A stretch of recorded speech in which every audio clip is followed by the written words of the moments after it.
It's good to see you. Yes, same here.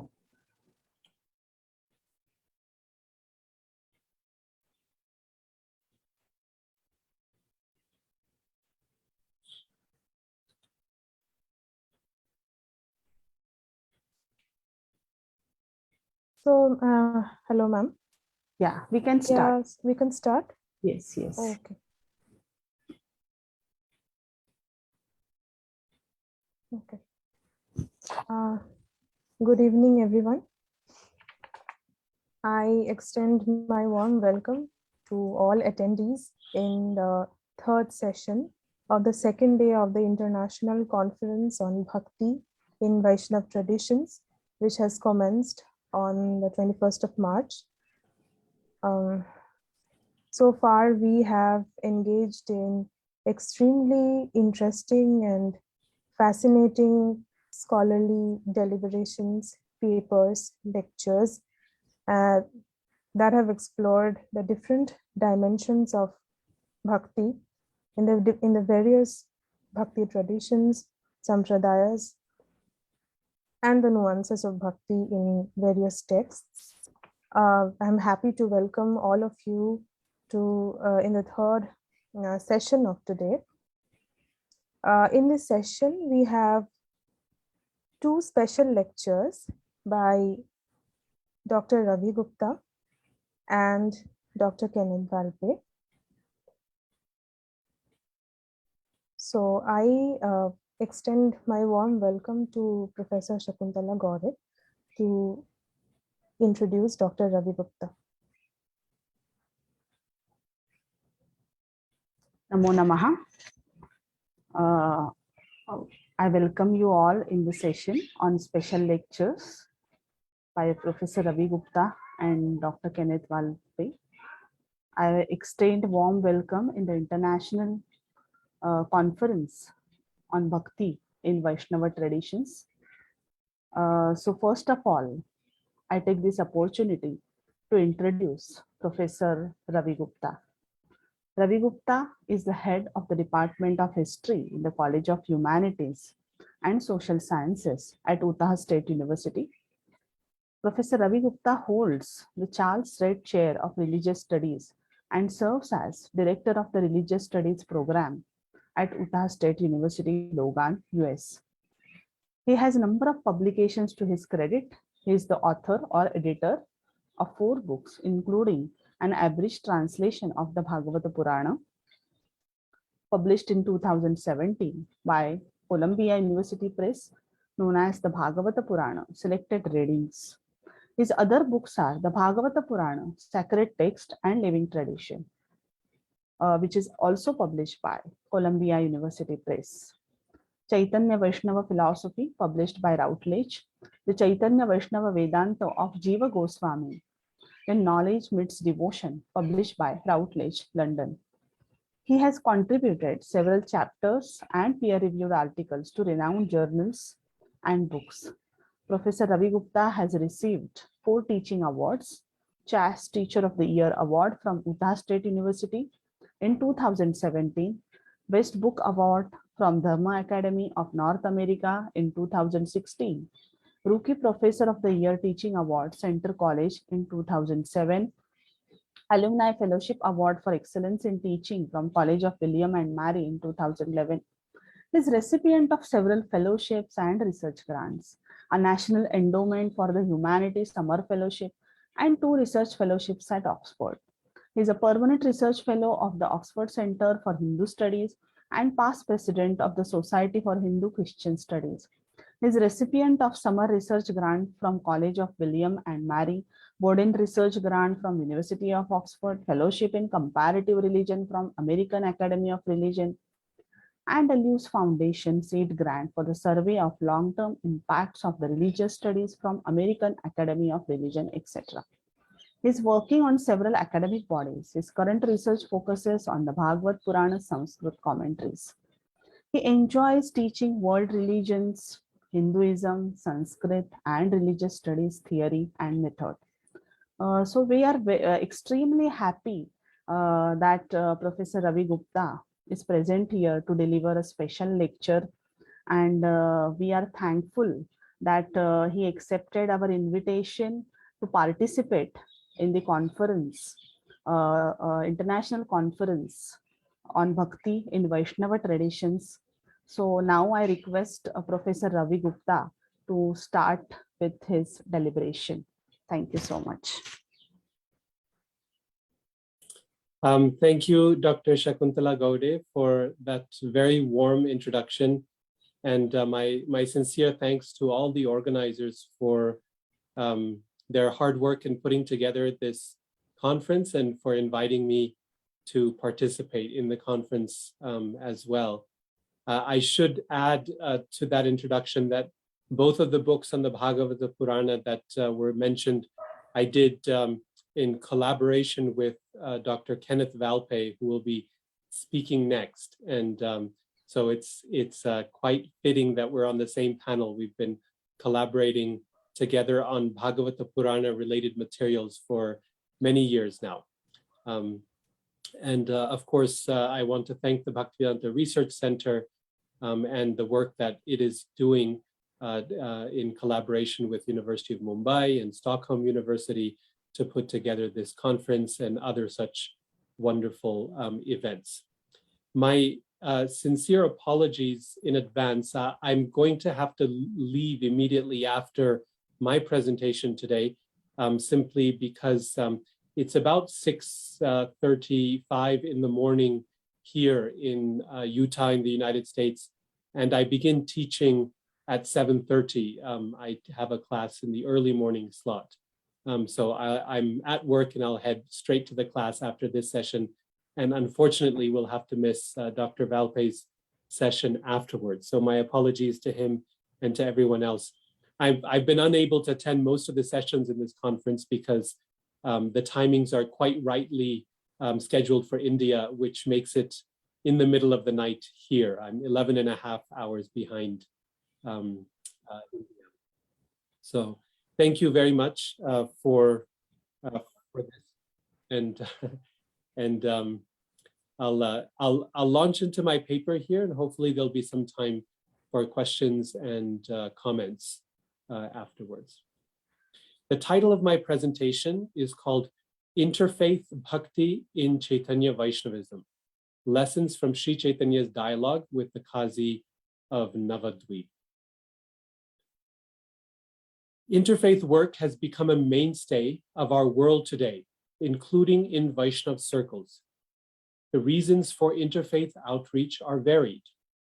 They range from a pragmatic desire to foster acceptance and friendship in local communities to a vision for a shared mission among leaders of different traditions. So this presentation, I should mention, comes from a long-standing engagement, a personal engagement in terms of Vaishnava dialogue with other traditions over the course of the past decade at least. And so I've tried to think through some theoretical issues and historical underpinnings for interfaith work in Vaishnava circles. So that's kind of the background of the presentation.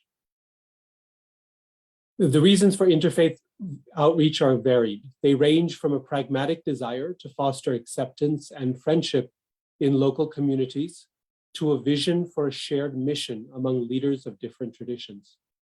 Such interfaith engagement is accompanied by the development of an informal theology of dialogue, often grounded in the broad Vaishnava principles of spiritual equality, the manifold nature of God, and the virtue of hospitality toward one's neighbor.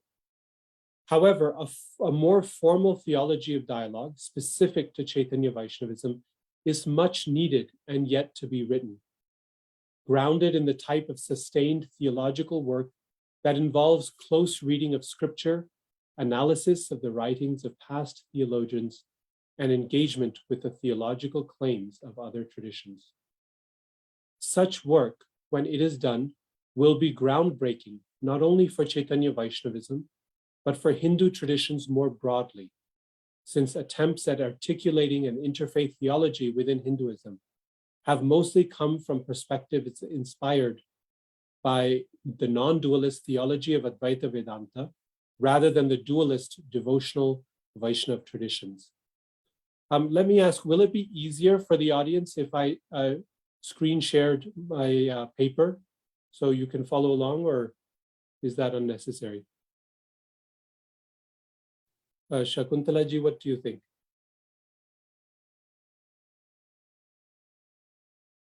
That's fine, Ravi, Dr. Professor Gupta. Whatever you feel comfortable. There are people who have shared the screen. Okay, let me do that. That way people can follow along easier.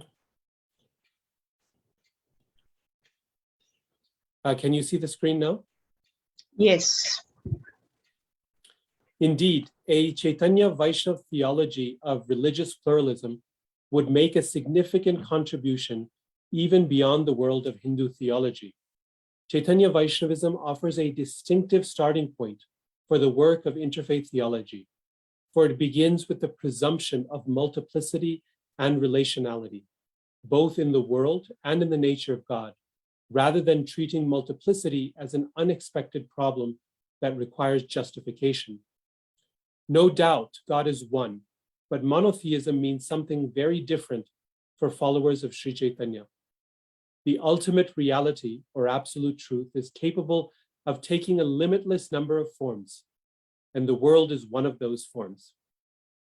God includes the world within him, and the distance between God and the world is spanned by subtle shades of gray, rather than a clear shift from black to white. And so in Chaitanya Vaishnavism, the singular divinity, Krishna, reaches out to this world through a series of avatars, Purusha avatars, Guna avatars, Leela avatars, Shaktyavesh avatars. And each one is that same Godhead to varying degrees. Consider also the stark statement of oneness found in the Bhagavata Purana, Canto 2, wherein Vishnu states that before creation only he existed, even now only he exists, and in the future only he shall remain. This verse, beginning Aham Evasam Evagre, is the first verse of the Chatushloki, the 4 essential verses of the Bhagavata Purana, which have received extensive attention from commentators. Jiva Goswami, an early Chaitanyite commentator on the Bhagavata, takes this statement of God's oneness and deduces from it a vision of multiplicity. When Vishnu says that only he existed, what he means to say is that he existed with all his devotees, avatars, abode, and paraphernalia. From a Chaitanya Vaishnava perspective, it would be surprising and indeed confusing if there were only one kind of religion in the world, given that all good and bad things come in 2s or 3s or more. I'm no doubt overstating the case here, but my purpose is to point out that a Chaitanya Vaishnava interfaith theology would be both original and necessary, for it would be grounded in a distinctive set of theological assumptions. This does not mean, however, that a Chaitanya Vaishnava interfaith theology would be an easy undertaking, for it would face problems that are also of its own making. The overwhelming impetus to include the world in the person of God leads to its own set of challenges. Most notable is the urge to swallow another's religious tradition, to say that another's tradition is merely a subset or lighter version or partial aspect of one's own. When Krishna proclaims in the Bhagavad-Gita that those who worship other gods actually worship only him, many devotees have heard a call to religious inclusivism. Your religion is at least partially true, even if your method of approach is incorrect, because you are in fact worshiping my God. And while this stance may seem benign and even generous to a Vaishnava, it can feel downright threatening to a member of another religion.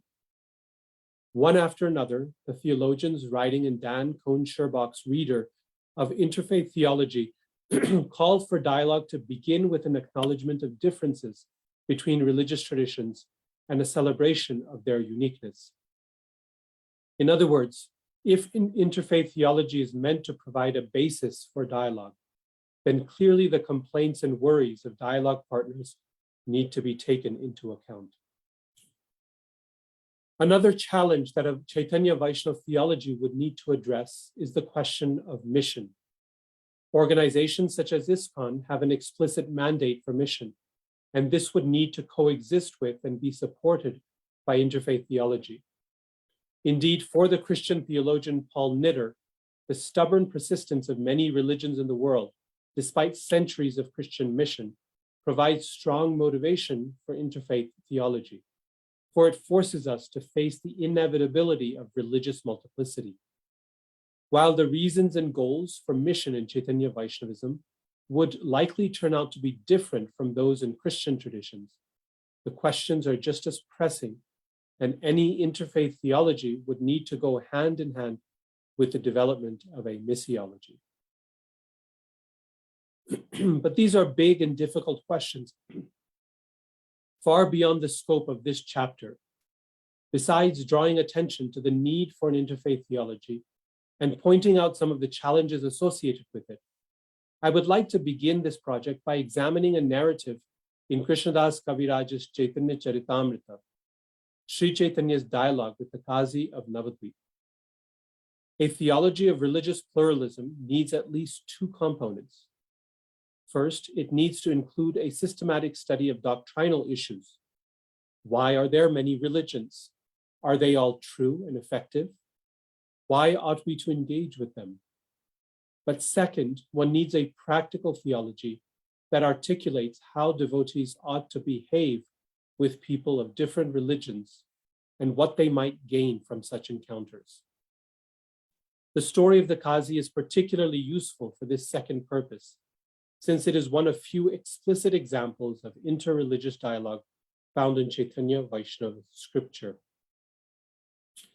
The Chaitanya Charitamrita is the paradigmatic Chaitanya Vaishnava scripture, for it embodies the full development of the tradition's theology and interweaves that theology with a rich poetic account of Chaitanya's life. The Qazi episode occurs in the context of early 16th century Bengal, a prosperous kingdom ruled by Sultan Hussain Shah. The town of Navadvip was a center of Hindu scholastic learning, playing host to various Brahminical groups and lively theological debate. Indeed, the story of the encounter with Navadvip's Qazi, a judge responsible for applying Islamic law, is unique within Chaitanya Vaishnava scripture for several reasons.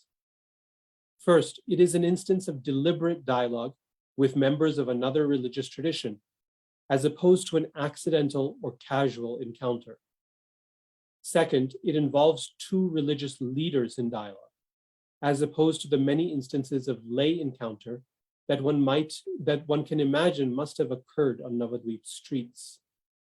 Third, the dialogue has political and legal ramifications, which is a perennial subtext of interfaith dialogue in today's world, and particularly in a global context, where dialogue has often been necessary for survival in hostile environments. The value of the Qazi narrative for interfaith relations was recognized by Kedarnath Datta Thakur Bhakti Vinod, a 19th century Bengali teacher and magistrate who is revered as a predecessor Acharya by ISKCON devotees. In his Jaiva Dharma, Bhakti Vinod composed a dialogue between several Gaudiya Vaishnavas and a descendant of the Qazi. The discussion goes well, covering some basic concepts from the Quran, exploring the possibility that God might have form, and touching upon Sufism. But equally interesting is what happens in the following chapter, when some Brahmins from Navadvip visit the Vaishnavas to complain about the previous night's dialogue. It's okay that you want to talk to the Muslim Yavanas, they say in essence, but why were you so friendly to them? Why did you affectionately ask them to sit in your midst?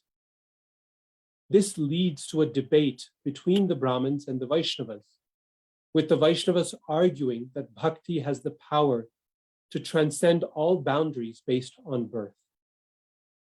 The problem here is caste, since Hindus were at risk of losing caste status as a result of close contact with Muslims. Today, the nature of the problem has changed. While purity and pollution are gradually dissolving as markers of social relationships in India, the tension between religious communities is only growing. And thus the story of the Qazi remains a valuable resource for interfaith theology. The episode of the Qazi, as told in Chaitanya Charitamrita, can be analyzed into three parts, which I call aggression, dialogue, and triumph. In the first part, the Qazi of Navadvip, responding to complaints from local Muslims and upper caste Hindus, forbids the practice of kirtan. He arrives at a devotee's home, breaks a mridanga drum, and threatens to do worse should anyone continue with kirtan. Chaitanya hears about these threats and defiantly tells his followers to continue performing kirtan in their homes. The devotees try, but they are stifled by fear of the Qazi. And so Chaitanya decides to openly disobey the Qazi's order. He gathers together three large kirtan groups, led by Advaita, Haridas, and Nityananda. And together they set out to perform kirtan in every neighborhood, working their way to the Qazi's residence. By the time they arrive, the group is visibly excited and angry. The Qazi has barricaded himself inside his house, and some people, whom Prabhupada calls them agitated, while Dimmock translates uddhata as rude, begin wrecking the Qazi's gardens. Chaitanya, however, sends a few respectable persons, or Dimmock translates it as well-behaved, to invite the Qazi outside to talk. The Qazi agrees, and a theological dialogue ensues, focusing primarily on the permissibility of cow slaughter and beef eating in Islam and Hinduism. Finally, in the triumphant third part of the narrative, Chaitanya comes to the practical issue at hand, outlawing kirtan in Navadvip. In confidence, the Qazi relates his vision of a man-lion who threatened to kill him should he continue to obstruct Sankirtan. He also tells Chaitanya that the Muslims who complained about kirtan have not been able to stop repeating Krishna's name as if overcome by a spell. Finally, Chaitanya asks the Qazi for a favor, namely that he should never again oppose kirtan in Navadvip. The Qazi agrees, praises Chaitanya as the supreme god of the Hindus, and submits himself at his feet. Now, a close reading of this dialogue reveals several lessons that can serve as foundational principles for interfaith dialogue in Chaitanya Vaishnavism. First, it is apparent that the foundation of Chaitanya's dialogue with the Qazi is genuine respect and honesty. Chaitanya offers the Qazi a seat of honor, and the Qazi addresses him in respectful language. They reach out to each other in friendship by speaking of their village relationship, wherein Chaitanya is regarded as the Qazi's nephew. But this is no superficial formality. It is grounded in a frank assessment of the tensions that underlie their meeting. Both sides point out the other's transgression and make a deliberate decision to leave politics behind, at least for the time being. The Qazi has prohibited the practice of kirtan, and Chaitanya reminds him for hiding from the consequences of his decision. But the Qazi argues that Chaitanya's reaction was also not praiseworthy. You have come to my house in a very angry mood, he says. Implicit in his complaint, of course, is the crowd's destruction of the Qazi's gardens. There is a delicate balance of power here. Chaitanya clearly has the majority, but the Qazi has political and legal clout, and each has to set aside his advantage. The dialogue is based on scripture and, secondly, the dialogue is based on scripture and revelation. Each person refers to his own scripture and acknowledges the fact that the other scripture is binding for the other. This reciprocal acknowledgement of independent revelation is a significant component of fruitful dialogue. As you have your scriptures, called the Vedas and Puranas, says the Qazi, we have our scripture, Shastra, known as the Holy Quran. Bhaktivedanta Swami Prabhupada, the founder of ISKCON, comments on this verse, quote, Chanthazi agreed to talk with Sri Chaitanya Mahaprabhu on the strength of the scriptures. According to the Vedic scripture, if one can support his position by quoting from the Vedas, his argument is perfect. Similarly, when the Muslims support their position with quotations from the Quran, their arguments are also authorized, unquote. This points to a broader fact about dialogue in Chaitanya Vaishnava history. For followers of Chaitanya, dialogue was easiest with those who were devoted to a personal God and who grounded their practices in scriptural revelation. When these characteristics were not present, interactions tended to be much less generous, as we find with Buddhists in Chaitanya Charitamrita. So I should mention here, which I do in the footnote, that Dr. Kenneth Valpey has written an excellent article about distances of engagement in Chaitanya Vaishnavism. So he's spoken of the various beings, different religious groups and humans, non-humans even, that create like a mandala, are at varying degrees of distance from the core or center point of Chaitanya Vaishnavism. It's an excellent article and I think worth reading for anyone who's interested in how Chaitanya Vaishnavas have engaged with groups outside the tradition itself. The third lesson now that we get that we can extract or glean from the dialogue of Sri Chaitanya and Chanthazi. The dialogue focuses primarily on matters of practice rather than doctrine. What you eat and how you worship are two major concerns that permeate the discussion, and neither side asks the other about their belief in God, heaven and hell, or the end times. This is not surprising, given the fact that both Hinduism and South Asian Islam place great emphasis on correct practice. While one might speculate that the approach would have been different if the dialogue had occurred with European Protestants, the Qazi dialogue offers us an important reminder. For Chaitanya Vaishnavas, matters of practice and religious experience are as natural a starting point for dialogue as are matters of belief. Fourth lesson. We should note that converting the other side was not the goal of the dialogue.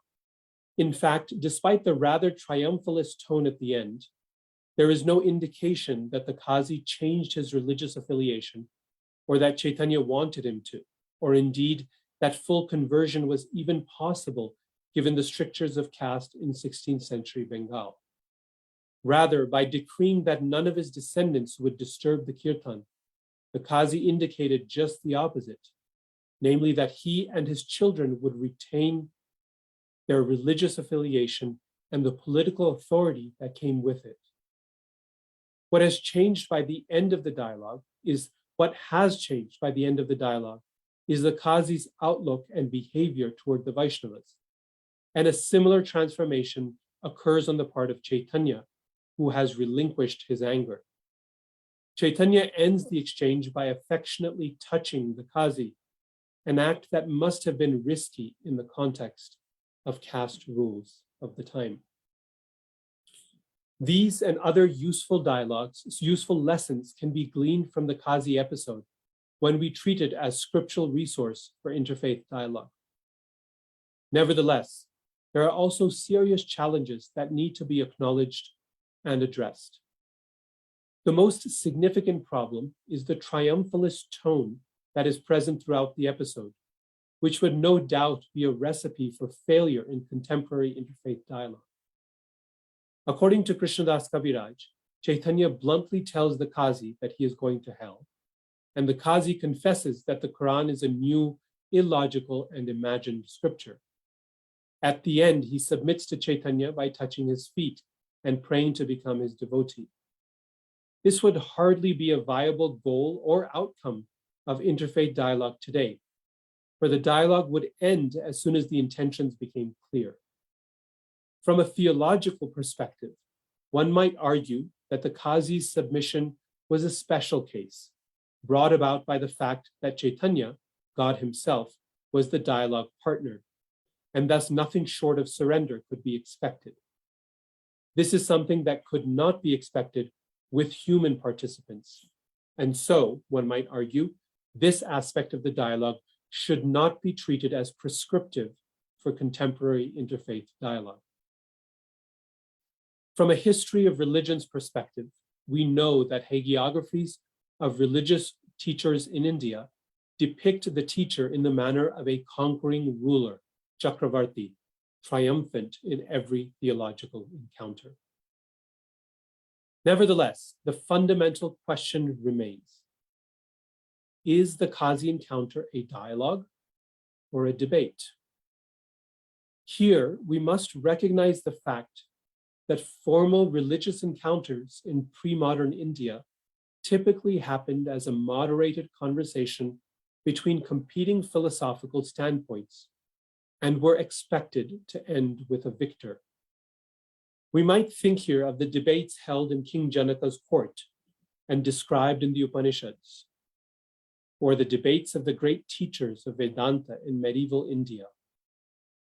But when the desire was to learn rather than to debate, the learner was asked to submit to a guru and become his disciple. Before the arrival of modernity, the possibility that two doctrinally different parties would come together to learn and appreciate rather than to compete, convince, or submit would be highly unusual. Indeed, it is not until the time of Bhakti Vinod that we find instances of what we might properly call interfaith dialogue in Chaitanya Vaishnavism, as in the Jaiva Dharma episode we discussed earlier. Joseph O'Connell suggests that the Qazi episode, along with other such Vaishnav Muslim encounters described in Chaitanya's biographies, presents a Vaishnav theology of fulfillment. Quote, in such a theological assessment of Islam, the positive value of Islamic beliefs and practices can be acknowledged, though only as imperfect means of knowing and loving God. And the authenticity of the individual Muslim's faith may be admitted, although as a veiled experience of devotion to God as Krishna. Such an assessment surely has its shortcomings, some condescension, frequent distortions, however well-intentioned, lack of thorough and intimate knowledge of Muslims and Islam. But it also has its virtues, or so it seems to me, especially when viewed against the backdrop of a history of conquest and domination by Muslim elites of foreign origin. It acknowledges the validity of the other's faith. It draws attention to important similarities and affinities between Vaishnava and Islamic theologies. It affirms the right to give witness to one's faith and its value without stimulating a fanatical zeal to convert. By acknowledging the authenticity of Muslims' personal devotional faith, Chaitanya Vaishnavas of Bengal in the 16th century could relate to individual Muslims with respect as fellow devotees or potential devotees, notwithstanding the presumably widely shared stereotypes that distorted or distracted from their perceptions of Muslims collectively, unquote. Indeed, the fact that the Qazi episode demonstrates many of the virtues that O'Connell describes above, the fact that elements of the episode can serve as resources for contemporary dialogue, is a powerful indicator of the promise that interfaith theology holds for Chaitanya Vaishnavas. The life and character of Sri Chaitanya, as depicted by his biographers, offers a broad vision of bhakti that has served as an inspiration for his followers to reach across religious boundaries. Furthermore, since at least the late 19th century, numerous Bengali thinkers articulating a Hindu response to colonial Christianity have found in Chaitanya the motivation and reason to engage with other traditions. In ISKCON's immediate lineage, Bhaktivinoda saw interfaith dialogue as beneficial for the deepening of one's own faith, while Prabhupada broadened the category of Vaishnava to include Christians and Muslims. Given these rich historical and textual sources, it behooves the contemporary tradition to develop a robust interfaith theology that is both grounded in scripture and relevant to our post-colonial, multi-religious, and conflicted world. So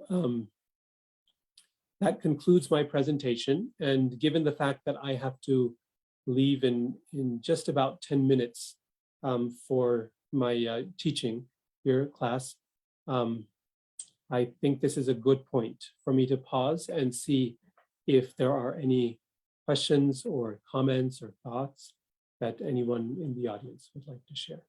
So thank you for listening.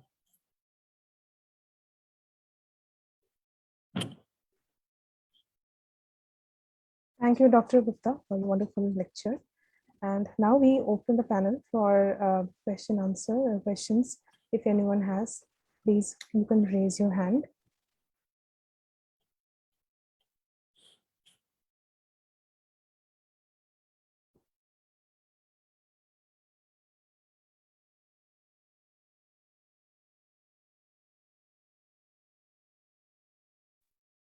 Yes, Arun Mokashi has a question. Sir,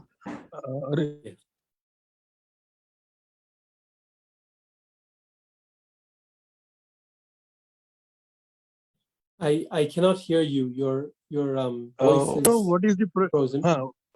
what is the present position there? How is the situation in Western countries now? Yeah. So the part of your question that I heard is, what is the present position of interfaith dialogue in Western countries? Yes, sir.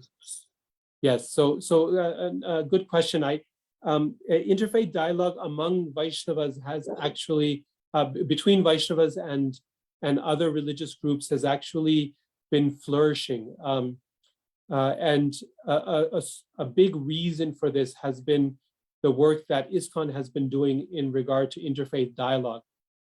As far as I know, the first official statement on interfaith dialogue in Chaitanya Vaishnava history was produced by ISKCON Communications, specifically by Shonaka Rishi Das, who wrote it in 1999, and it was published in the ISKCON Communications Journal, and now distributed as a pamphlet in various languages. And the foundational document contains a 5-part statement on relating to people of faith in God, and with 5 different principles, and then various sections of discussion that elaborate on each one of those 5 sections. So that work has been done, and then following that, there's been some formal and informal dialogues that occur actually across the Western world. I should mention that this is theologically important for the purpose of, working with and living with one's neighbors in Western countries where Hindus are minorities, almost always. But also on a pragmatic level, dialogue has been crucial to ISKCON's survival and flourishing in various parts of the world where people have very little understanding and sometimes outright hostility to ISKCON as or Gaudiya Vaishnavism as a movement that is seen as a recent development, as a cult, et cetera, et cetera. So dialogue has had a very pragmatic, practical purpose as well. But in overall, I think amongst Hindu groups in general, Probably the earliest engagement with dialogue probably comes from the Advaita or Neo-Advaitin traditions. But in terms of contemporary dialogue, I think Chaitanya Vaishnavism has really taken a front role in terms of engaging with members of other traditions. And this has been a productive and innovative experience, even if it has been a learning process over time. So Chaitanya Vaishnavism, from the perspective of the Hindu traditions more broadly, I think has been on the forefront in this regard. So thank you for that question. Thank you, Dr. Gupta. I think we have another person who has a query. Sunil Kumar. Please, Yes, you go ahead. can proceed with your query. Yeah, am I audible? Hello. Yes. Yeah, thank you, Dr. Gupta, for your enlightening lecture. Now, my question is, how do you respond to criticism among certain Hindu circles that Gaudiya Vaishnavism is trying to recast Hinduism in a more monotheistic fold, as opposed to the intrinsic eclectic nature of Hindu belief? I've just read about this criticism in certain circles, so it's just a query. So Sure. trying to make it conform to contemporary ideas of what Hinduism should be, since we are as an envelope in a worldview which largely derives from the Abrahamic tradition, as opposed to ancient religions which were more henotheistic or accepting of many different paths to the truth. So yeah. Yes. Thank you. Yes, a good question. And there's multiple facets to your question, different aspects, which I'll try to respond to each one in brief.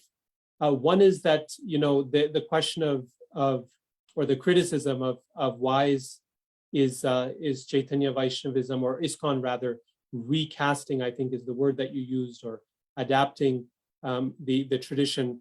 Just on that point itself, I think from a history of religions perspective, one has to recognize the fact that religions have been recasting themselves for centuries, for millennia. If you look at the history of Hinduism or any religion in the world, the religion of the Vedic Hindus has been recasted in the Puranic period in the 3rd century with the Gupta Empire and all of that, and then recasted again during colonial times. And this has been an ongoing process throughout the history of Hinduism and of every tradition. So the notion that anyone today has some sort of a fixed and unchanging, pure version of a tradition that has never undergone change, I think is just mistaken from a historical perspective. And the tradition itself acknowledges that change. This is not just an outsider's perspective. We can recall Krishna's statement in the Gita of how that truth is presented over and over again in different ages. It's chapter 4, beginning of the Gita. But also the acknowledgement throughout the Puranas of how practice of religion and the Vedic tradition varies from one yuga to another. And the method, as well as what is emphasized, the method of practice and the content of the details of that varies according to Desha, Kala, and Patra, time, place, and circumstance. So I think recasting or adaptation is often presented as a criticism. I don't think it needs to be taken as such. It can be even taken as a compliment, that a tradition is only able to remain vital and fresh and to exist, to survive, to flourish, if it recasts itself. And we know in the history of India, there have been many religious traditions that have died off over time because they have been unable to adapt themselves successfully to their own contemporary time periods. So that's just to question the underlying assumption behind the criticism or the question that you presented. And then the second thing is to the question of monotheism and eclecticism. I think a lot of the eclecticism idea comes, in fact, it emerges in colonial Hinduism. It's not kind of this idea of eclecticism is not it's not framed like that in ancient times or even in medieval times. Rather, in those periods, what I would say is more appropriate as a characterization than eclecticism is the notion of multiplicity, of the idea that there are multiple conceptions of ultimate reality that are still unified. The idea of a polymorphic monotheism, as some scholars have called it, of diversity in unity, of bheda bheda, as Sri Chaitanya has described it. That idea of multiplicity, of diversity in unity, is a very ancient, a longstanding Hindu understanding of the world. And scholars like Diana Eck have described it very well. And I do think that that interfaith dialogue within Chaitanya Vaishnavism, Gaudiya Vaishnavism, starts from that perspective of multiplicity. And this is why interfaith dialogue and the acceptance of religious diversity has always been something welcome within the tradition, not always, but most of the time has been something welcome, at least from a theological perspective. And that is I think that multiplicity is always contained within the monotheism of Hinduism, of Gaudiya Vaishnavism. In fact, at the beginning of this paper, perhaps you recall, I talked about how monotheism in Gaudiya Vaishnavism means something very different than Christian monotheism or Islamic monotheism or Jewish monotheism. It's a monotheism that contains within it a multiplicity. So that is something very much valued within the tradition, and it should be maintained. Even if we use the word monotheism, there always has to be a footnote attached to it to explain what that means. There have been clearly monotheistic traditions, sampradayas in the history of Hinduism, not just Gaudiya Vaishnavism, but multiple sampradayas, but that monotheism is conceived differently than it is in the Abrahamic faiths. So hopefully that touches on various aspects of your question. There's more that could be said, but I think I'll leave it at that to make sure that there's a chance for others. Maybe we could take one more question or comment, and then I'll need to head to class. Dr. Gupta, we have another question. I'm reading that from the chat box. Okay, Dr. Gupta? Yes, go ahead, please. Yes. Okay, the message says, thank you for your talk, Dr. Gupta. You mentioned that the compete, convince, submit framework for interfaith dialogue pervaded India before modernity. How are practitioners of Chaitanya Vaishnavism who are taught that pre-modern and ancient times of India are to be modeled and are better than modern times understand the compete, convince, and submit model as opposed to the more peaceful approach of appreciation that exists today? Okay, excellent question. First of all, I like this phrasing, compete, convince, and submit model. I think this is a good question. Who is this that asked the question? Okay, I don't know the full name. I think her name is Sita. I have asked her to if she could introduce herself. Okay. She hasn't yet responded. Okay, so I like the phrasing of compete, convince, submit in terms of that earlier model. Let me just again, first of all, start by questioning an assumption that's implicit in the question, which is that I don't think the compete, convince, submit model that is found in pre-modern Hinduism, the debate model, is not peaceful. In fact, or is in some way, violent.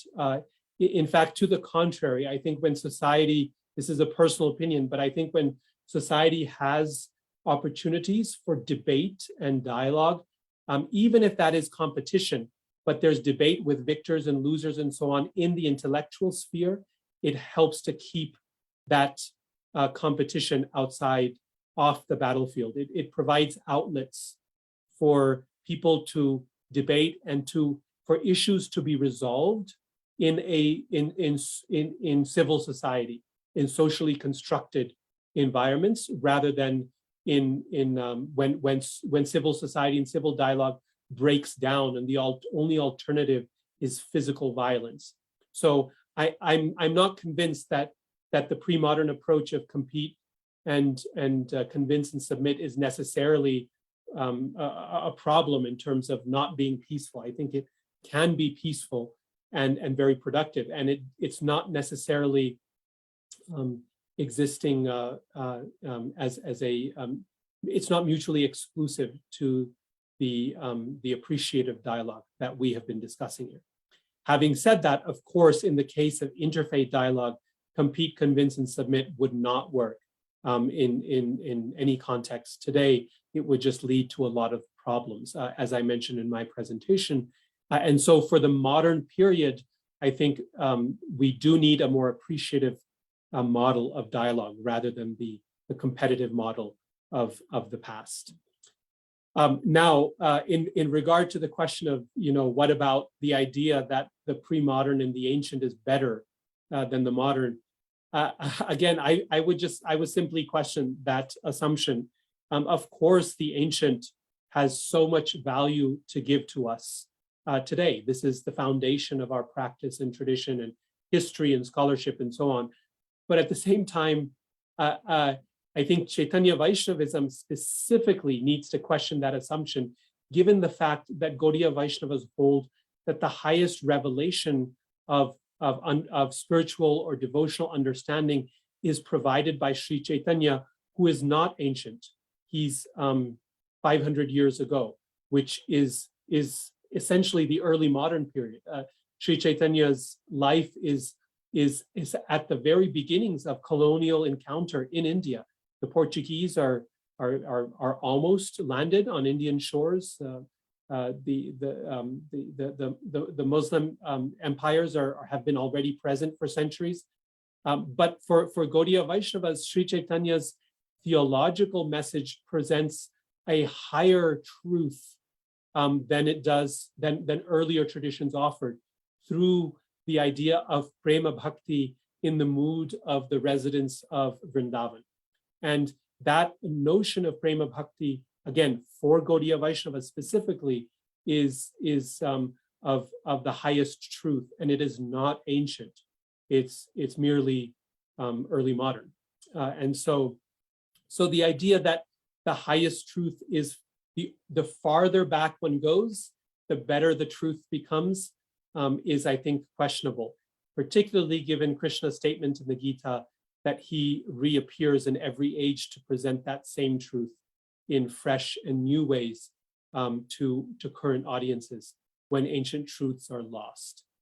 So again, I would just question the assumption behind the question, because I think we often uncritically take a notion of history as somehow, old is gold, and then everything after that is just a degeneration. Yes, time degenerates things over time, but that's not always the case. From a Hindu perspective, time is cyclical, and ancient truths can reappear in more relevant forms in modern times. And I think the key is that idea of relevancy, of desha, kala, and patra, which is crucial to the tradition. So I will conclude here. It's 5 minutes to the beginning of my class time. And so the classroom is just down the hallway, but I do need to go and set up. So I want to thank everyone once again for listening, but especially for those wonderful questions and the opportunity to have some dialogue here today with all of you. Thank you very much. Dr. Namaskar. Thank you. Namaskar.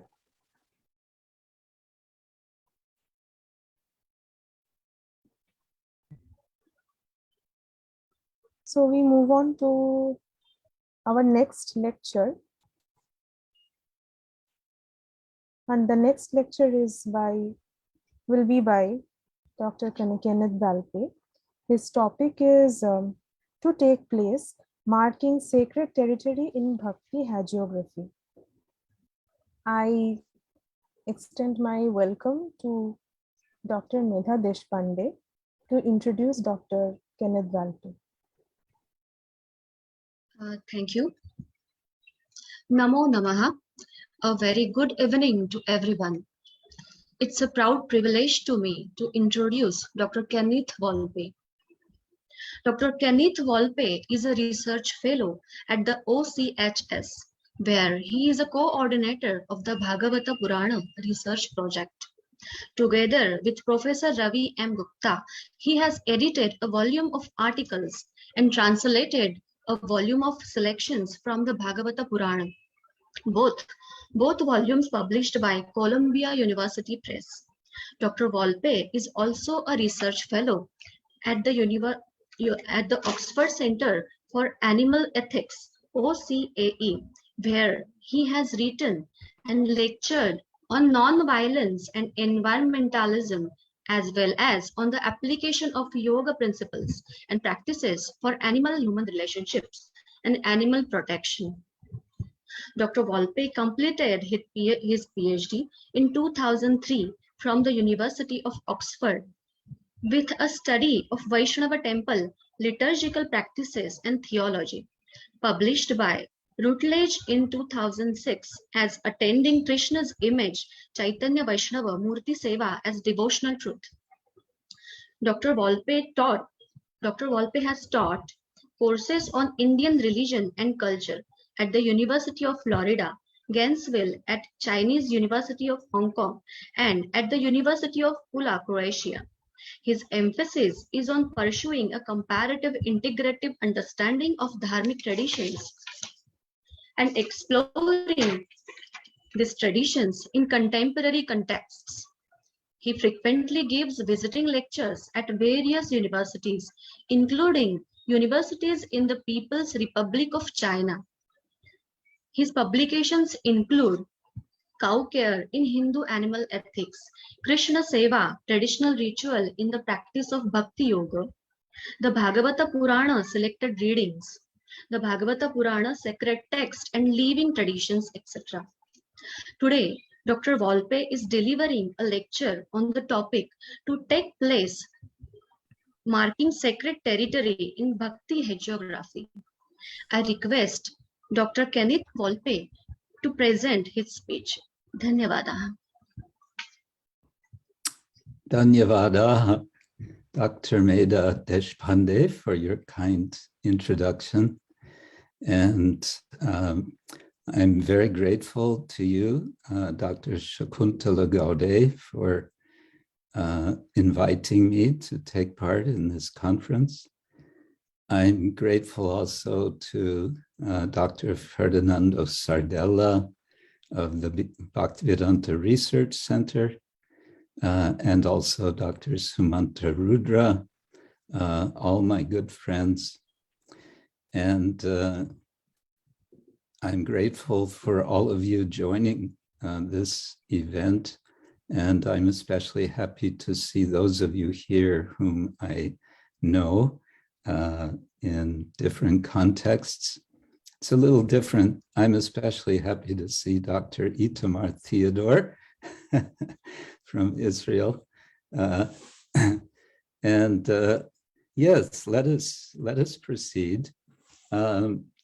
We have just heard from Professor Ravi Gupta, a very nice presentation on with focus on Gaudiya Vaishnava dialogue, and perhaps my presentation will have a sort of connection to his, at least in the sense that I'm also focusing on Gaudiya Vaishnava tradition.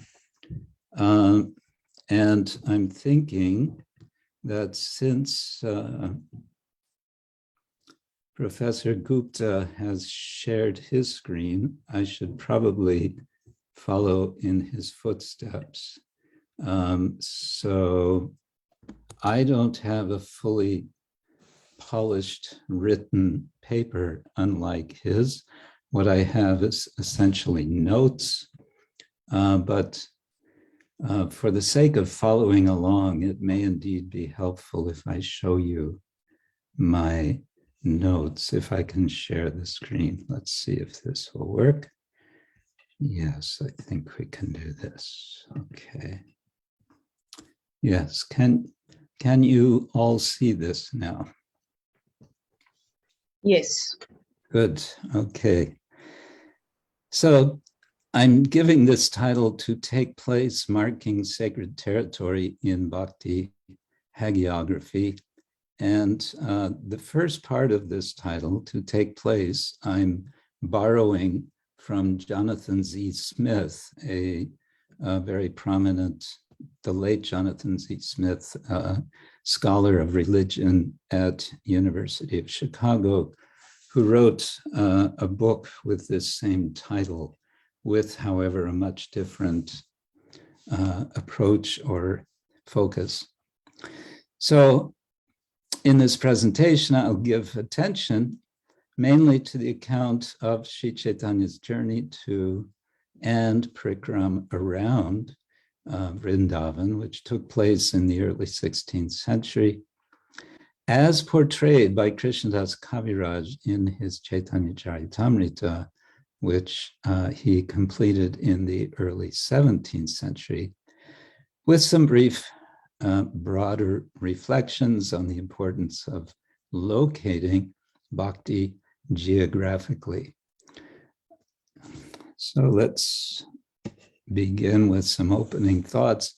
Bhakti traditions, broadly defined, may be characterized by the notion that God is everywhere, not least present in everyone's heart, and therefore his worship and service is to be performed everywhere in all circumstances of time and space.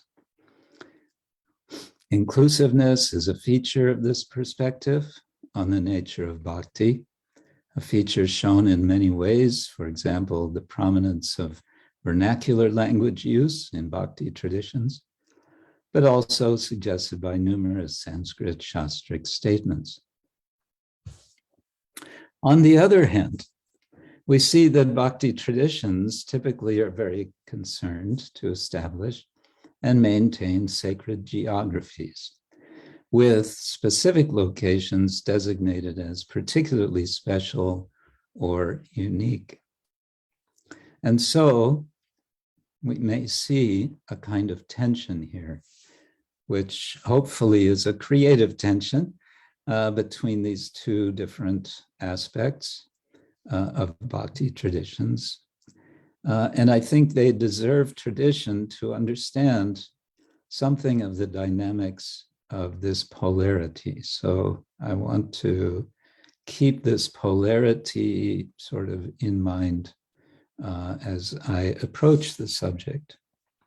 To this end, as a small contribution to this issue of sacred place in bhakti traditions, here I focus on this single early 17th century hagiographical account of Sri Chaitanya's pilgrimage to Vrindavan from Jagannath Puri.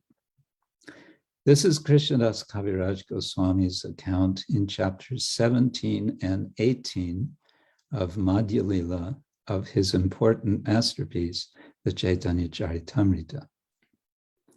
In this account of taking place or claiming sacred territory, I'm especially concerned with how Kaviraj Goswami portrays Sri Chaitanya Mahaprabhu's interaction with nature and with the human world as he encounters them both en route and in Vrindavan, the central, most important place of Krishna Lila for the Gaudiya and other Vaishnava traditions.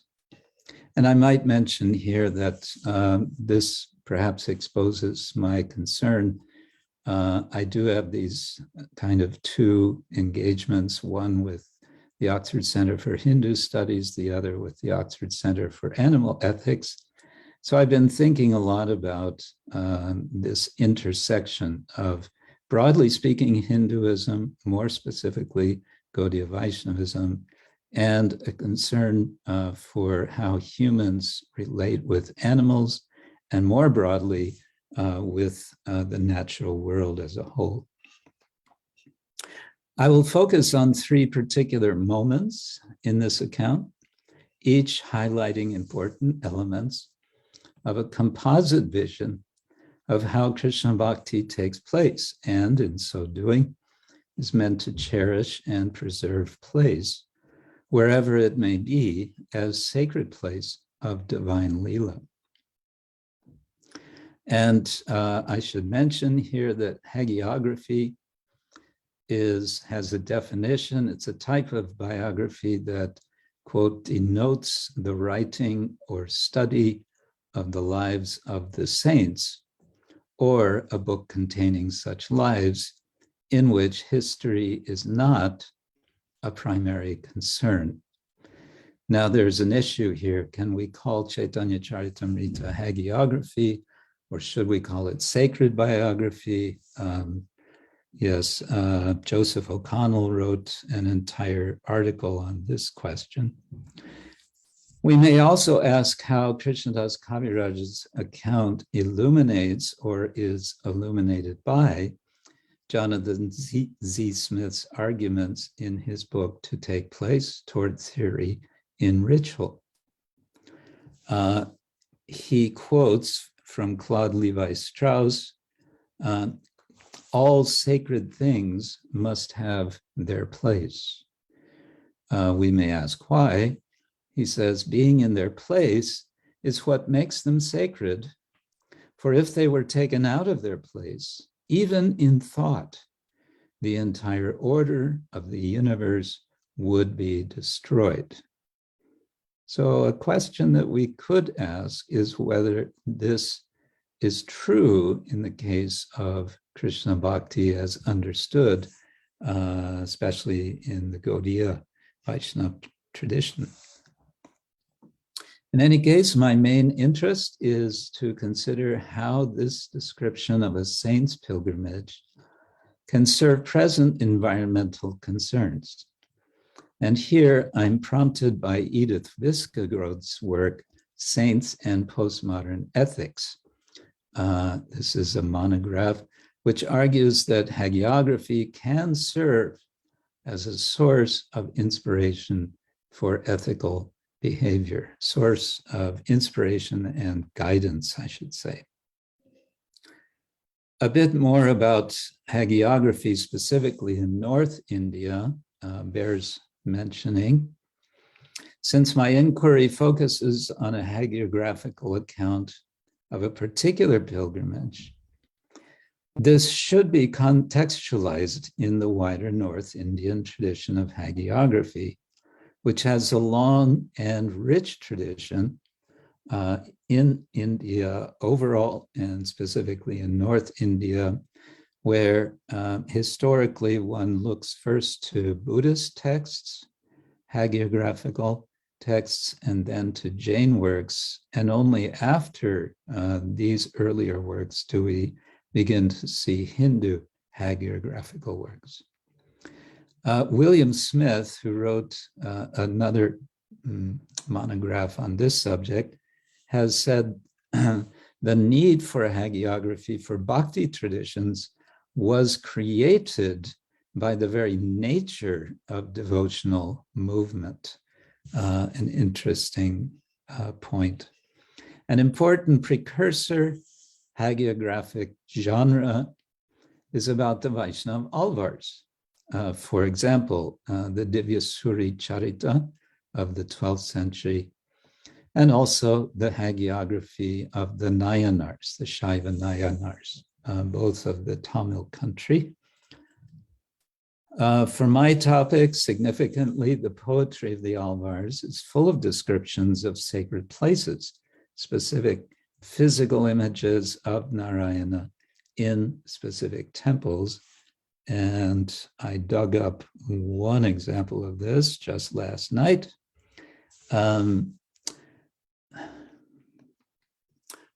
This is just one verse out of more than 1,000. O people of this diverse world, and this is from the Tiruvai Modi of Shatagopan Namalvar. O people of this diverse world, move about all over, dancing and singing the praise of lovely Kurukur. And Kurukur is a particular place, surrounded by stately mansions where lovingly resides Lord Atipiran, or Vishnu, of auspicious and abiding qualities, who created both you and the deities you revere. North Indian hagiographic literature generally shows what may be considered a paucity of literary quality, possibly intentionally so in some cases. An exception, however, is Chaitanya Charitamrita of Krishnadas Kaviraj, who, as again William Smith says, is a master of classical rhetoric. What are hagiographies for? They have several purposes, including, most importantly, homiletics, or we may say preaching, providing a model for emulation, highlighting specific virtues of the saints. As we said before, history is not the primary concern. Somewhat parenthetically, it bears mentioning that North Indian hagiographies show specific general patterns and sub-patterns of saintly activity. This is highlighted in Smith's book, Patterns in North Indian Hagiography, and these are the main patterns that he identifies: descent, Balya Lila, marriage, renunciation, appearance, personality, powers, darshan, satsanga, digvijaya, meeting the emperor, enemies, Brahman opposition, temptation, hard bhakti, as he calls it, and svargarohana. These are sort of major categories with subcategories under them, which he finds throughout the hagiographical literature of North India, and certainly the Chaitanya Charitamrita has many of the patterns that he identifies. Okay, so now we can go to these three, what I'm calling key moments in these two chapters of the Chaitanya Charitamrita, moments in Sri Chaitanya's Vrindavan pilgrimage. The first moment I'm calling the journey through Jharikand forest.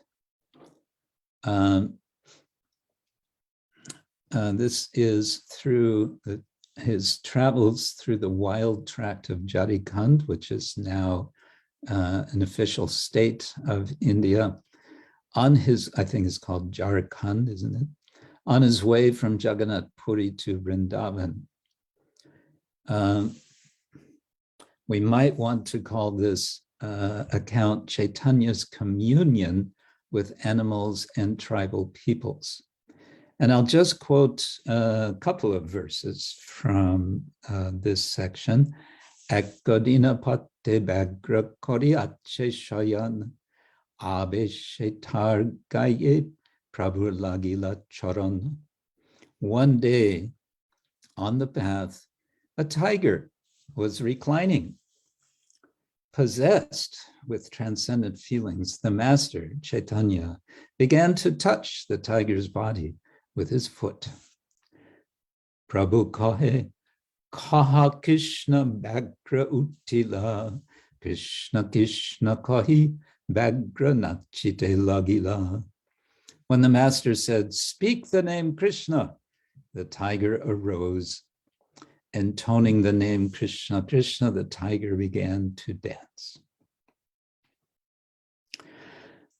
Kaviraj Goswami then proceeds to tell of a similar encounter with a herd of elephants that Chaitanya induces to also chant Krishna's names. Then he describes a group of female deer crowding around him, causing Chaitanya to recall a Bhagavad Purana verse in which the Vrindavan gopis praise the deer for their good fortune in approaching Lord Krishna as he plays his flute. So we get a bit of, there's a lot of intertextuality in Chaitanya Charitamrita. So here's a translation of that verse.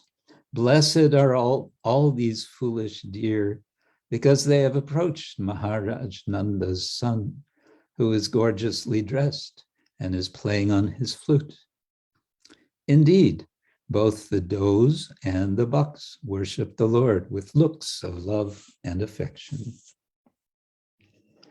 But in this description, there are greater wonders yet to behold, according to Kaviraj Goswami, who tells us that then tigers peacefully joined the deer in following Chaitanya.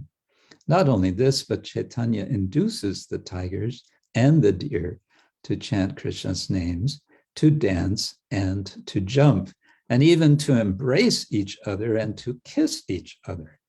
Bagra mriga annone kore alingan mukke mukkadiya kore annone chumban.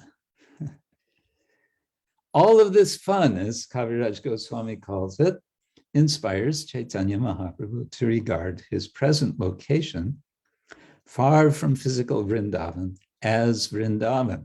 And thus he quotes from the Bhagavata Purana, Yatra Naisarga Durvaira Sahasanri Mrigadaya Mitrani Vajitaba Sadrutarut Tarshanadikam. Vrindavan is the transcendental abode of the Lord. There's no hunger, anger, or thirst there. Though naturally inimical, human beings and fierce animals live together there in transcendental friendship. Krishnadas Kaviraj continues with further details of Chaitanya's communion with a variety of animals, as well as his uplifting encounter with tribal forest residents, the Bhils. As I have written elsewhere, all of this description, as fantastical as much of it is, serves to awaken readers and listeners, quote, imagination to a state where our most fundamental presuppositions about the workings of nature and the necessity of biotic violence are, at least momentarily, suspended.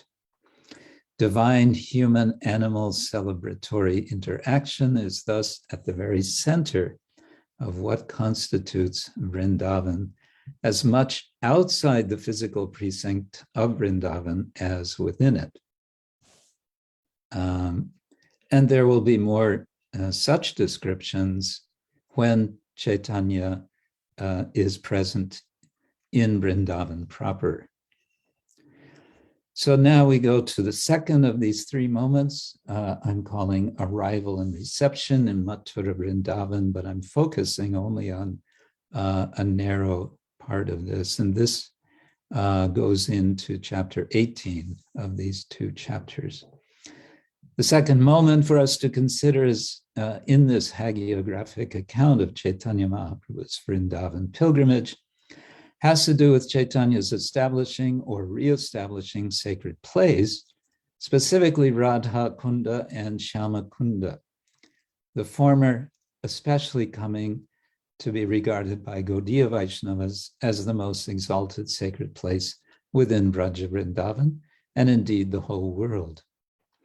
For us to note here is Chaitanya is being identified as Sarvagnya Bhagavan, the all-knowing Lord, as the reason he could see what to others was a nondescript paddy field as being the location of Radha Kunda, which decades later will be excavated and built up as we see it today.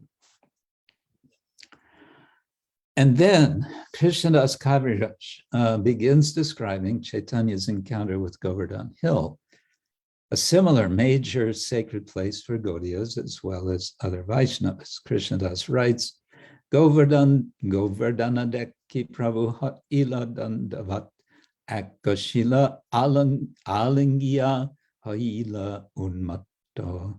Seeing Govardhan, the Lord prostrated. Embracing one stone of Govardhan, he became mad. For us to note from Chaitanya's encounter with Govardhan is his great reverence for the sacred hill, embracing a stone and falling into a sort of madness challenges us to reconsider our perceptions of so-called inert matter, seeing it instead as living matter that is given all respect when one is spiritually awakened. There are further things that we could discuss from this episode, the background of danger of quote unquote Turks invading, attacking at Govardhan. There's a listing of the forests, which I want to suggest as Chaitanya travels through each of the forests. Simply the listing of those is having the purpose for Krishnadas Kaviraj of giving the message of completeness, that he is marking the place in a complete way. So we go right away to the third of these three moments about locating divinity amidst memory of the Kaliya Damana Lila. Our third moment in Chaitanya Mahaprabhu's Vrindavan pilgrimage is described later in the same 18th chapter of the Chaitanya Charitamrita in the Madhya Lila. E matatin ratri loker gamana shobeyashi kohe Krishna pailun darashana. In this way, for 3 nights, the people went to Kaliya Lake. Having arrived back, they said, "We have gained the darshan of Krishna." So the story here is that Krishnadas Kaviraj is reporting that the folk, the locals of the Braj area, Vrindavan, would go to the lake Kaliyadaha, which is known as being the place where, at the time of Krishna's presence, he encountered and fought with and subdued this terrible multi-headed snake. Now, when everyone is going there, they are seeing a light at night on the lake, and they are taking this to be Krishna appearing. And then they are coming and they're reporting this to Chaitanya Mahaprabhu. We have seen Krishna. There's sort of a double or triple irony in all of this. What is interesting for us here is how Krishnadas Kaviraj enfolds his message of Chaitanya's divinity as Lord Krishna himself within readers' and listeners' awareness of the Bhagavata Purana's account of Krishna subduing the multi-headed snake that had been causing deathly pollution in Vrindavan. Thus, we can understand that the self-same Lord Krishna who acted decisively to bring an end to the environmental pollution in Vrindavan of his time has now come again to Vrindavan in the guise of a devotee, a Krishna Bhakta. If the Lord himself comes back to Vrindavan as Krishna's devotee, it would suggest that present-day devotees of Krishna pay particular attention to the mood and behavior of this, I'm putting in quotes, devotee, namely Chaitanya Mahaprabhu, to reflect on how he claimed or reclaimed this central place of Krishna Bhakti enactment, but he did so with utter respect and indeed celebration of all the flora and fauna of this land. And the details of that, of course, are elaborated in these two chapters. So I have some concluding thoughts or reflections, and it looks like we'll have plenty of time for discussion or ending early if there's not some discussion. But let's see. For the Gaudiya Vaishnavas, Bhakti is enacted in wandering and remembering as a search for the lost, the separated, beloved Lord of one's life.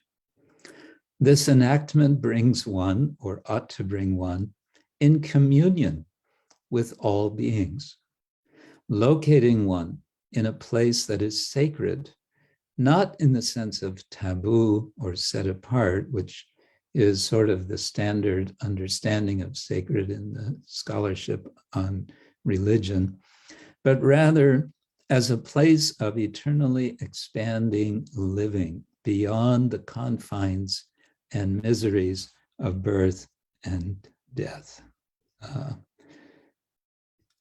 A second point is that Krishnadas Kaviraj's Chaitanya Charitamrita, as a Gaudiya Vaishnava hagiography of its most revered and founding personality, Sri Krishna Chaitanya, offers an opportunity to deepen our understanding of place as sacred.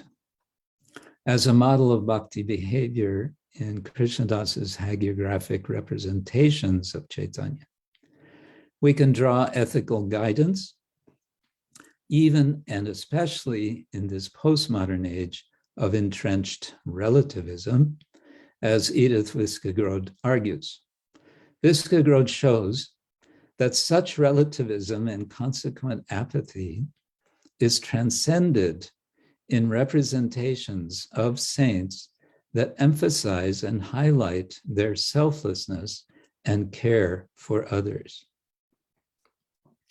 This, I would argue, is what Krishnadas Kaviraj has accomplished in his Chaitanya Charitamrita, in particular in his account of Chaitanya's pilgrimage to and throughout the forests of Vrindavan.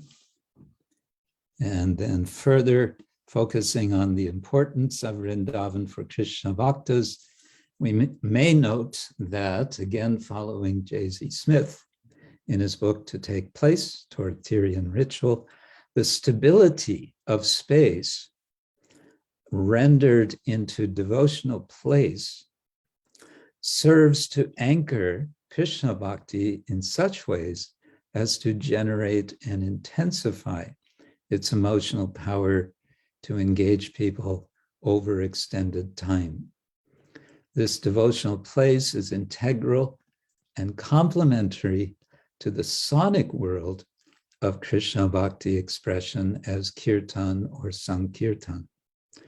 Kirtan or Sankirtan, as the sonic world is, in turn, the embodiment of Krishna Bhakti expression that extends sacred space, even as it localizes sacred space wherever in the world it is performed. Thus, Krishnadas Kaviraj Goswami's hagiographic account of Sri Chaitanya Mahaprabhu's pilgrimage to Vrindavan, particularly the episodes of his communing with the flora and fauna of Vrindavan, and even prior to reaching Vrindavan, serves both purposes, namely of turning space into sacred place and extending sacred place to the entire world. It is particularly for this reason that Kaviraj Goswami's work is so important for those who seek to practice Krishna Bhakti in a comprehensive way. Sri Chaitanya Mahaprabhu's reported devotional interactions with flora and fauna on the way to and in Vrindavan deserve to be highlighted as aspirational tropes for an activation of environmental consciousness rooted in bhakti. And one thing I want to emphasize, I want to emphasize this point in view of current environmental breakdown, not least in Vaishnava sacred places, and not least in Vrindavan itself, which in recent years has seen an exponential influx of visitors and burgeoning residential population that shows no indication of slowing down. And then related to this is something I just read a few days ago.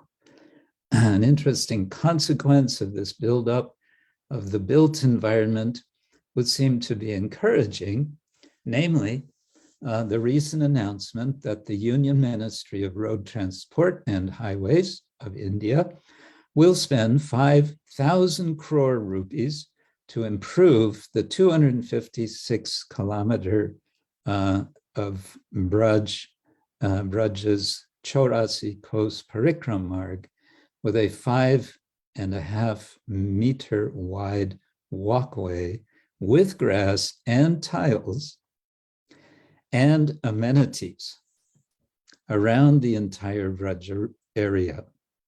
5,000 crore rupees, I'm told, would be equal to 80 million US dollars. How this will impact the already seriously compromised environment of Raja may be a cause for concern, even as it may be a cause for celebration at the facilitation of easier access for what could well be multiple millions of yatris.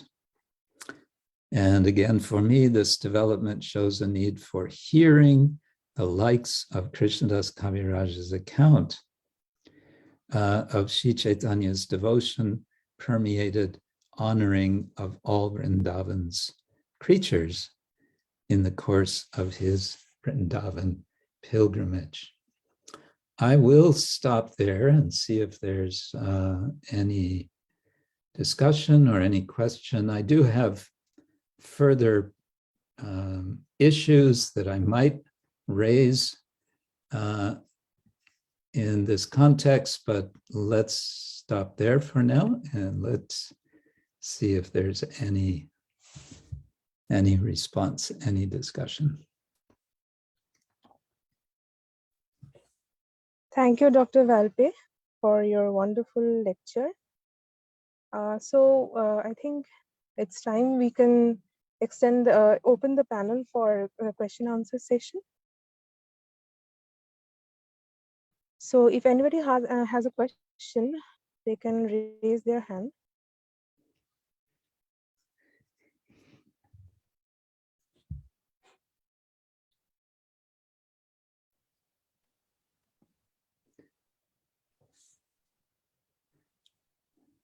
Everyone's quiet because it's getting a little late there in India.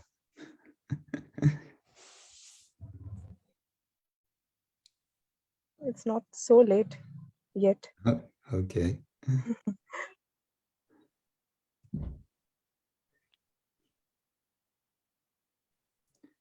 If anybody has a question, please come up with your questions. Question or comment, if you have any. Comment, yes. Maybe I left everyone confused, too confused to know what to ask.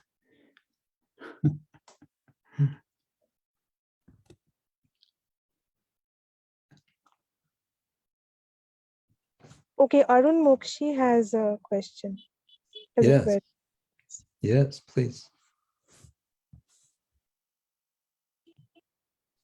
Please proceed with your question.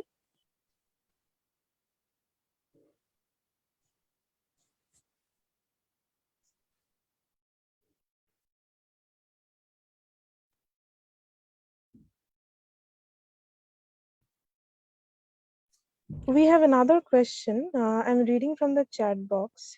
Mm-hmm. Hello, am I audible? Yes, you are audible. I'm Dr. Arun Mukashi, speaking from Pune. Hello. Yes. Sir, in various universities, Hinduism is taught in other universities. So in UK and US. So Generally, what are the contents of these syllabus, and what is the response of the students? Generally, what is the response of the students? What is the response of students to what? They all teachings about Hinduism or the teachings of Prabhupada. Oh, I see. Okay, that's an interesting question, which is kind of calling for a general response, which is very difficult to supply because we get many different sorts of response. Perhaps what would be relevant, though, and it's not so directly tied to what I've just presented, but that's okay as well. One of the very senior professors, now retired at Oxford University, Professor Richard Gombrich, he was the Bowdoin Professor of Sanskrit, has been quite important supporter of our Center for Hindu Studies in Oxford. And I attended some of his lectures. His own field, his specialty is early Buddhism. And so I learned a lot from him on that subject. But what always struck me in particular was a comment he made expressing appreciation of, as a kind of specific result or effect of the Center for Hindu Studies. What he said was that until the Center for Hindu Studies was here in Oxford, we always understood Vedanta essentially to mean Advaita Vedanta. That's what we were given. That's what we were teaching. When we spoke of Vedanta, when we were teaching students, that's what we understood. But since the Center for Hindu Studies has been here, especially with their very clear presentations on Vaishnava tradition, theology, philosophy, including Vaishnava Vedanta. Now, he said, here in Oxford, we understand that Vedanta is multifaceted. We understand that there are many different forms of types of Vedanta. And in particular, we understand now that there's a very strong tradition of theistic Vedanta as held by the various Vaishnava Vedantists. So that would be one particular response that we've seen. Beyond that, I would say it's variegated. I have seen young people, young students who, when they are exposed to this tradition, they become very inspired and they want to go more deeply. They take up further study. I've even experienced in Hong Kong where someone decided, yes, this is actually how I want to live. I want to practice Krishna Bhakti. So that can also happen. I've also seen, well, we've seen over the last 30 years, I would say, we've seen a lot more, I would say, nuanced and better representative publications on Hindu traditions, broadly speaking, also Vaishnava traditions more specifically. And we see this even in in the bookstores, I've seen in Oxford, I've seen elsewhere. There are journals now, the Journal of Hindu Studies, which we in our center are essentially organizing, although it's published by Oxford University Press. There's also the International Journal of Hindu Studies. There are 2 or 3 others. There's the Journal of Dharma Studies, which just started, 2 or 3 years ago. And in these peer-reviewed academic journals, we're getting serious voices of present-day Hinduism, which is being taken seriously, and it's having a knock-on effect, such that more people in the wider community have a better understanding of what these traditions are about. Sir, I am concerned with BRC Pune. Oh, yes. I am concerned with BRC Pune. We have a research center which is affiliated to University of Pune. So I have curiosity that how you teach there, because directly we hear in any university, Bhagavad-Gita is not taught. It's very unfortunate. So we are very curious about how it is taught in your university. That's why I asked the question. Thank you, I sir. see. Thank you. Okay, thank you. Thank you. I mean, it's always a challenge, especially in present-day India, where there is this concern of what is understood to be the secular orientation of the government. And in fact, the Indian Constitution specifically says this is a secular state. But what I want to say is in the last 15 or 20 years, there's been some the significant steps, and I think this is something Dr. Sardella could say more about, significant steps in India of recognizing that it's possible to study religion in an academic way, which is not threatening to any particular religious community. Right.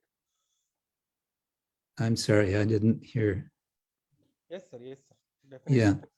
Yeah. So what is, as we speak, I would say this is something that's being developed in India gradually, and the Bhaktivedanta Research Center is right there in the forefront of exploring just how this can be done in appropriate ways, which is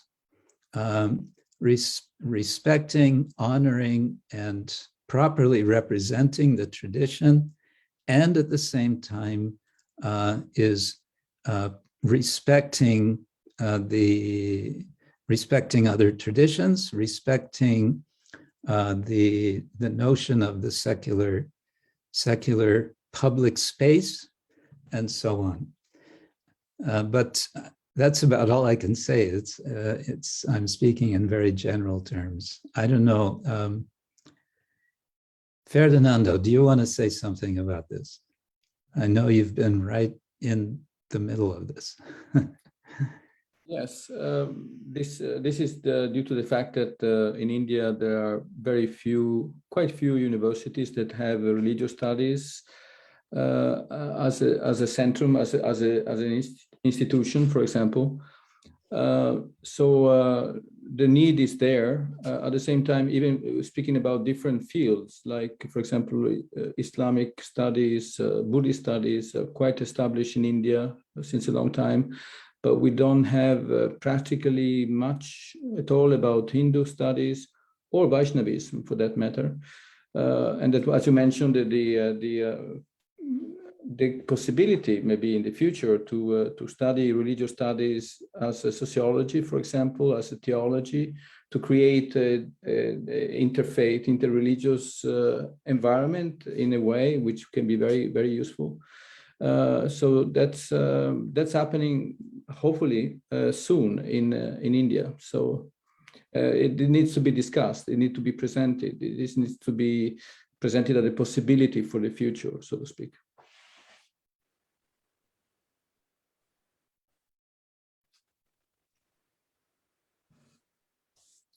Yes, it's an ongoing process, and I think it's particularly interesting that we have the Bhaktivedanta Research Center now in Pune. This is, I think, the latest avatar of we have in Mumbai, we have in Pune now, and the first center has been in Kolkata. So this is a very good development, certainly. And I think in our own lifetimes, we can see significant results from this, positive results. Oh, speaking of Bhagavad-Gita, you raised the issue. This is something more I wanted to mention. The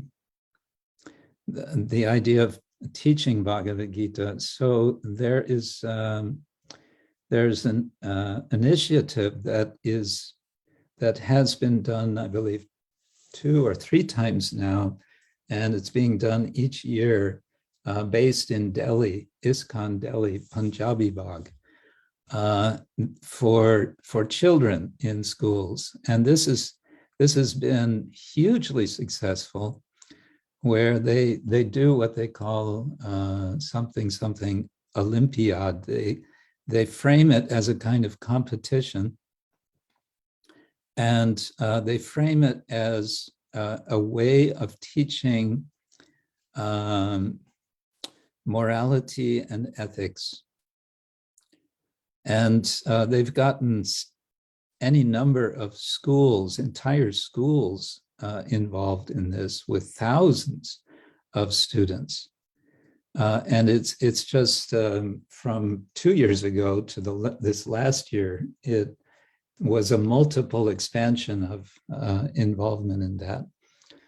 So I think that's also going to start to make positive waves, if you like.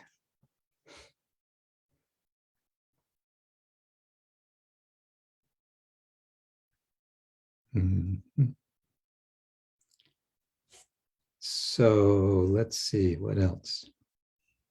We have more questions, Dr. Yes. Ravi. Yes. Mm-hmm. Yeah. This question is from Shwetaji.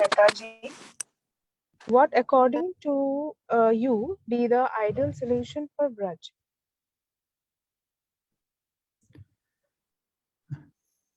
Oh, the ideal solution for Braj.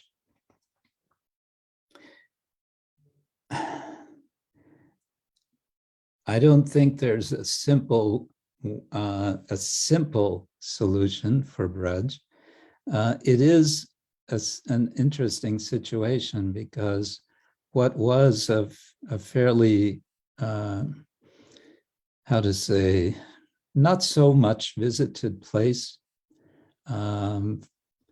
When I first went to Vrindavan was 1978, and it was kind of a dusty village.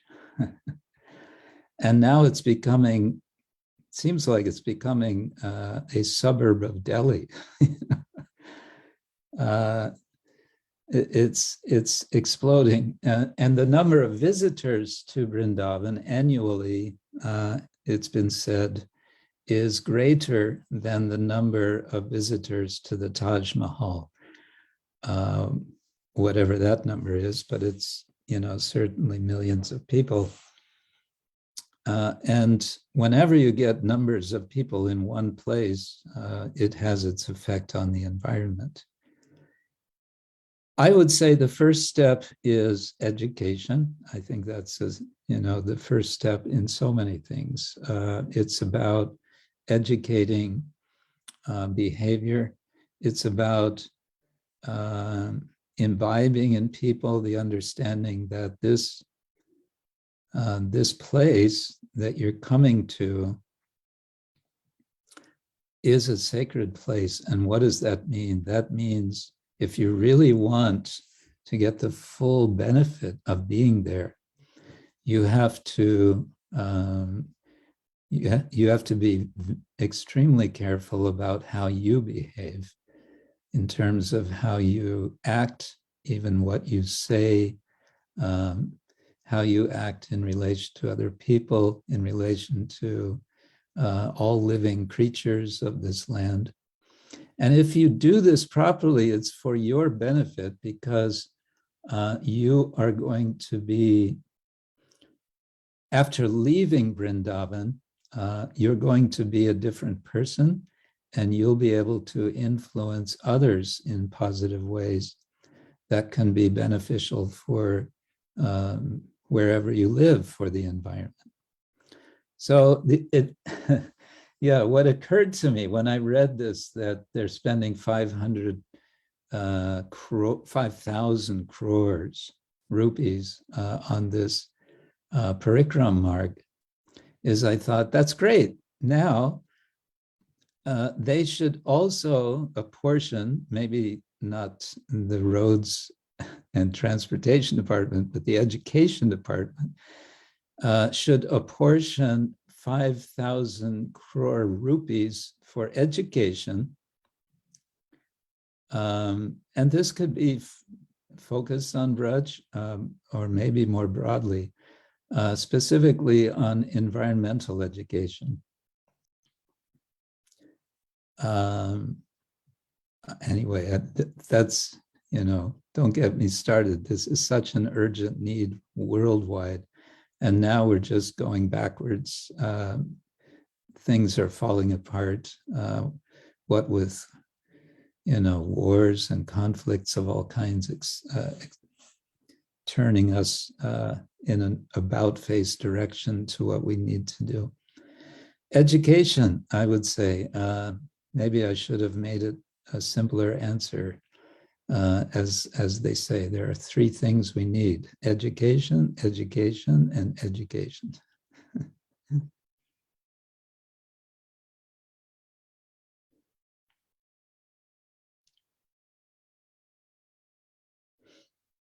Okay, we have one last question for you.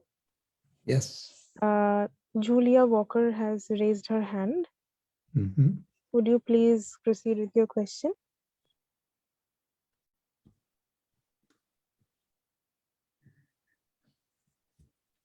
Mm-hmm. Hello, hello. Yes, I delayed because I was not unmute. Now it's okay. Yes.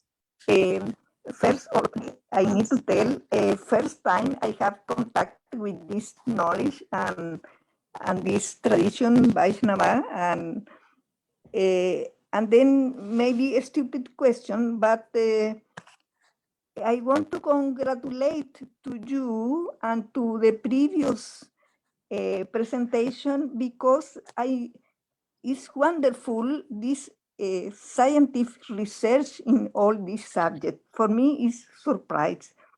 And then I want to know about Vrindava. What you tell was like Eden, a peaceful land, etc. In which text I can find about this Vrindava and Lila of Krishna? I think in Bhagavata, Purana, maybe, yeah. I don't know. And then related with this, I want to ask, who wrote this? Bhagavad-Gita was written by Vyasa, is supposed. And then Bhagavata, Purana was written by whom? And then also I want to know where to find this lila of Krishna and this peaceful land like Eden? Oh, Sorry, my question. okay. Well, just very briefly, because we're almost out of time. Yes, you are right to read about Krishna Lila in Vrindavan. It is especially to be found in the Srimad Bhagavata Purana, specifically in the 10th book of it. There are 12 books we call cantos, and it's in the first several, like 40 some chapters of the 10th book, in which you'll find the details of Krishna Lila. The composer of the Bhagavata Purana traditionally is credited to Vyasa, who similarly compiled the Mahabharata, in which we also find this relatively small work, the Bhagavad-Gita.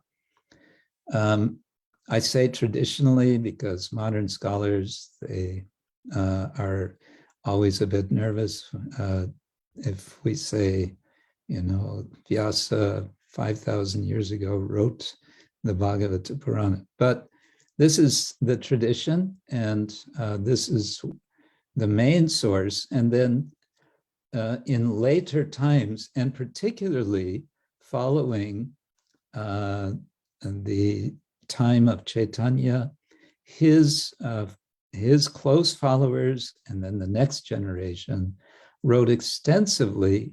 First of all, many of them lived in Vrindavan, and they wrote about Vrindavan.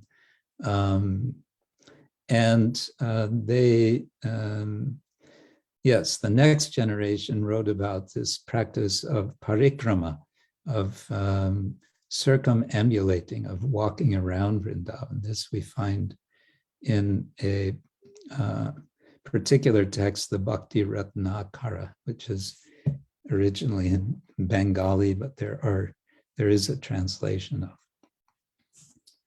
Yeah, so I hope that answers at least some of your questions. Oh, and you wanted to know where to get Bhagavatam. Well, if you want the full Bhagavatam unabridged with extensive commentary, the most widely available and I would say most comprehensible is that of A.C. Bhaktivedanta Swami Prabhupada, who translated and commented in English most of the Bhagavatam, and then his followers completed the task. For summary, actually selections and then summaries of the entire Bhagavatam is the book which I myself, together with Dr. Ravi Gupta, prepared, which is published by Columbia University Press. This is simply called The Bhagavata Purana Selected Readings. So that's much, much, much shorter. We have made selections. So that could be a starting point, and then from there you can go to the full Bhagavatam.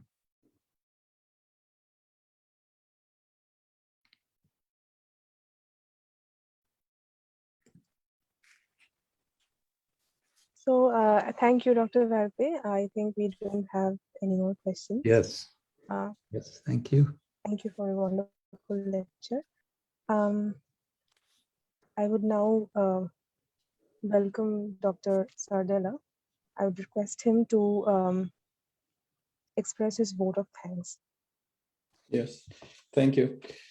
Dear professors, lecturers, PhD students, and dear guests, I would like to firstly deeply thank Professor Ravi Gupta from Charles Redd Chair of Religious Studies from Utah State University in the United States for his speech called Interfaith, Bhakti and Gaudiya Vaishnavism, Lessons from Sri Chaitanya's Dialogue with the Qazi of Navadvip.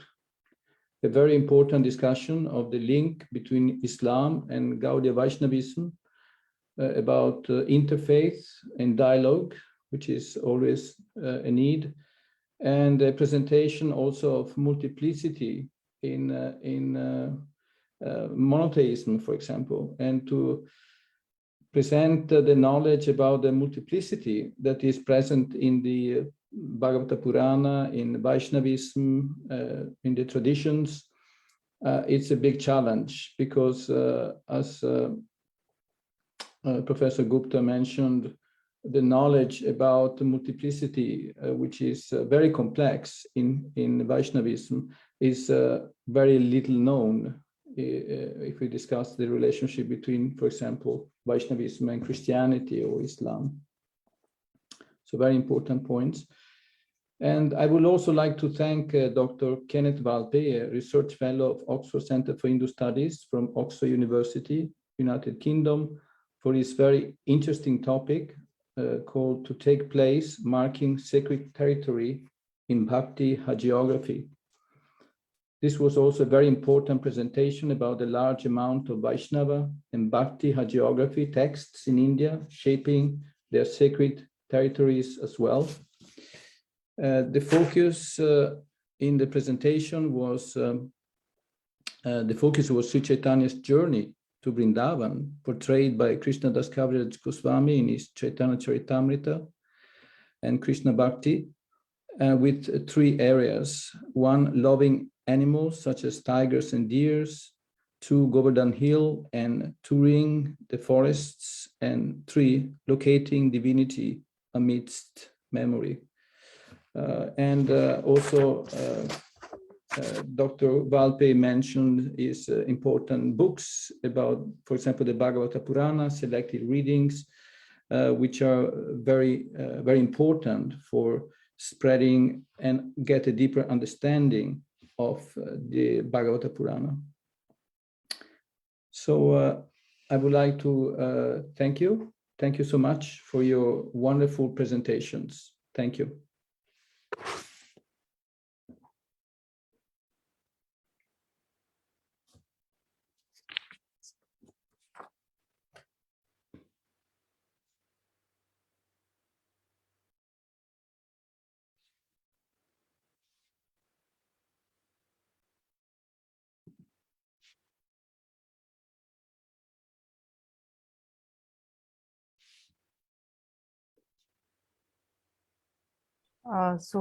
Thank you, Dr. Kenneth Valpey, for your brilliant exposition and also discussing some of the queries of the participants. So we end this session here, and tomorrow we will meet for another academic session sharp at 10 a.m. So with this, we end this session. Thank you all who have joined us for this deliberation. Thank you all. Thank you.